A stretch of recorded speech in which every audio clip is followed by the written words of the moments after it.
Testando. Ué, será que deu errado? Pela primeira vez no canal, um circuito que eu montei funcionou de primeira. Fala aí pessoal, Alexandre aqui, e no vídeo de hoje eu vou continuar meus estudos com o circuito integrado NE555. E eu vou tentar colocar ele para trabalhar no modo monoestável, porque eu tenho uma ideia para o próximo vídeo bem legal. Eu vou tentar fazer um jogo usando o NE555 e alguns componentes. Mas primeiro eu preciso descobrir como colocar ele no modo monoestável. Então vamos pro vídeo ver se isso vai dar certo.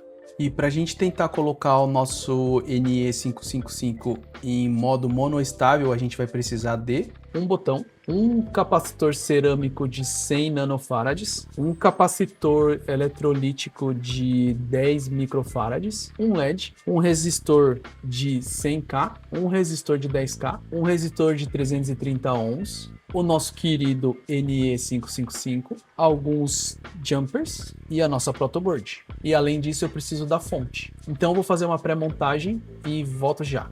Bom, circuito montado, fonte a postos, vou ligar lá na tomada e vamos testar isso aqui para ver se vai funcionar. Então o comportamento esperado é que quando eu aperto esse botão, o LED acenda e depois de um tempo ele apague, sozinho, sem eu precisar apertar o botão. Então vou colocar 5 volts e vou apertar o botão. Vamos ver. Funcionou.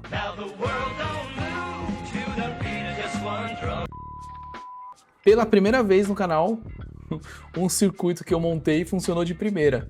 Isso é inédito, hein? Vamos testar novamente, funcionando. E o legal é que quem está controlando o tempo que esse LED fica aceso é esse capacitor aqui, ó. Então vamos fazer um experimento. Eu vou trocar ele para um capacitor maior. Já volto. Então, pessoal, eu troquei o capacitor de 10 microfarads para 100 microfarads. Então vamos ver se vai mudar o tempo que o LED permanece aceso. Testando. Ele ficou bem mais tempo. Ué, será que deu errado? Não, deu certo. Então, ele tá ficando 100 vezes mais tempo ligado. Então isso é muito legal.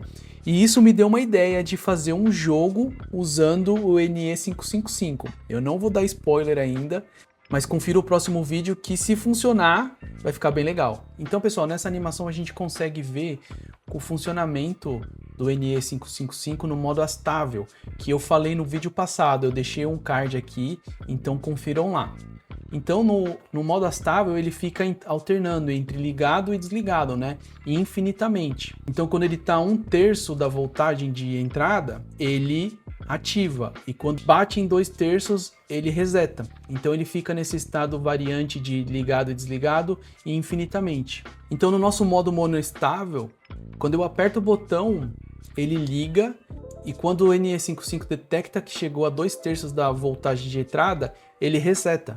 Então ele liga, fica o tempo ligado, que é determinado pelo capacitor, o tempo que o capacitor demora para encher, e aí quando ele chega a 2/3 da voltagem, ele reseta. E o NE555 ainda tem mais um modo de funcionamento, que é o biestável, que nada mais é que um flip-flop. Então quando eu aperto o botão, ele seta, e ele fica esperando mais um estímulo para resetar. Então eu tenho que apertar o botão novamente. Eu posso usar inúmeras coisas para colocar esse input de setar e esse input de resetar.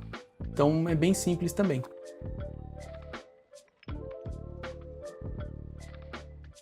E o legal é que a gente pode ir brincando com isso, né?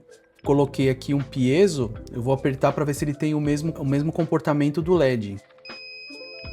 Ele teve o mesmo comportamento. Então, quando eu aperto o botão, ele vai tocar e acender o LED enquanto o capacitor está enchendo e não atinge os 2/3. Assim que ele atinge os 2/3 e reseta o NE555. E pessoal, não se esqueçam de curtir, compartilhar e se inscrever aqui no canal. A maior parte das pessoas que assistem os vídeos não são inscritas. Então, dá essa moral aí e a gente se vê no próximo vídeo. Valeu, fui! Até que eu tô gostando desse NE555.